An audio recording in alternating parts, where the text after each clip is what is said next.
ತುಂಬ ಚೆನ್ನಾಗಿ ಮಾಡಿದ್ದಾರೆ. ಇದಕ್ಕೆ ಜಾಸ್ತಿ ಪ್ರಮೋಷನ್ ಕೊಡಬೇಕು ಆ್ಯಂಡ್ ಎಲ್ಲರೂ ಬಂದು ನೋಡಬೇಕು ಅಂತ ಅನಿಸುತ್ತೆ.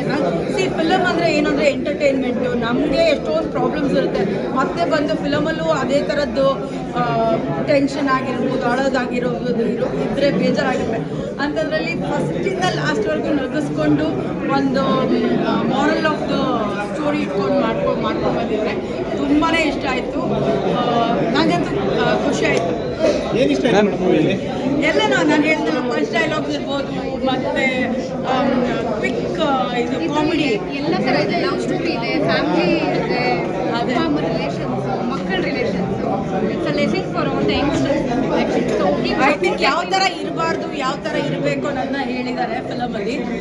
ಏನೇನು ಕಾನ್ಸಿಕ್ವೆನ್ಸಸ್ ಫೇಸ್ ಮಾಡಬೇಕಾಗುತ್ತೆ ನಾವು ಮಾಡೋ ತಪ್ಪಿಂದ ಅನ್ನೋದನ್ನು ತಿಳಿಸ್ಕೊಟ್ಟಿದ್ದಾರೆ. So I just love the movie.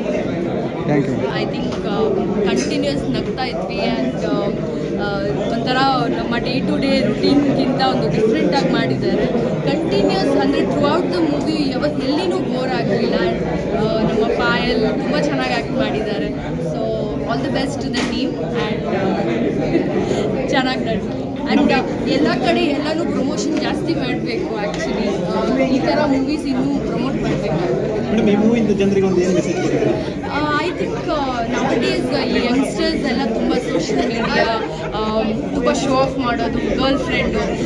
ನಾವು ಆ್ಯಕ್ಚುಲ್ ಲವ್ನ ನಾವು ಮುಖ್ಯತೆ ಕೊಡಲ್ಲ, ಸಿಂಪ್ಲಿಸಿಟಿನ ನಾವು ಯಾವತ್ತೂ ನೋಡಲ್ಲ. ಸೊ ಹಾಗಾಗಿ I think these are the messages is very important. ನಮ್ಮ ಪೇರೆಂಟ್ಸ್ ಎಷ್ಟು ಮುಖ್ಯ, ಅವ್ರ ಲವ್ ಎಷ್ಟು ಮುಖ್ಯ. ಸೊ ಅದೆಲ್ಲ ತುಂಬ ಸ್ವೀಟಾಗಿ ತೋರಿಸಿದ್ದಾರೆ.